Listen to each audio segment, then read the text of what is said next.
everyone. How are you doing on this beautiful, lovely day? Today we are here and we are back bringing you another tutorial.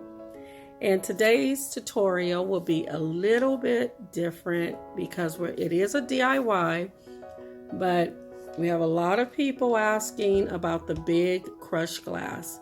So today's video, we are doing a revamp of these vases that have already been done, and we do have DIYs on our channel involving all these vases that you see here. So if this is a video that you may be interested in seeing or in doing, then let's get right into it.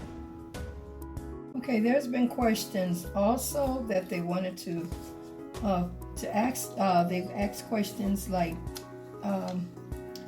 how do you keep them on? How do you keep the bigger pieces on?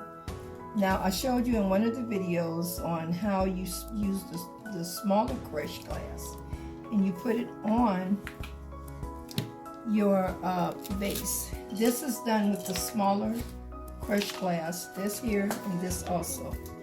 So what I'm going to do, this is how you get it to seal itself in to where you don't have to put Mod Podge or anything on there, because you don't want to take the glitz away. So yeah, you just Mod Podge it once, and then you can Mod Podge it again and do the sprinkles, let it set, and that should that will also to seal it. That will seal it.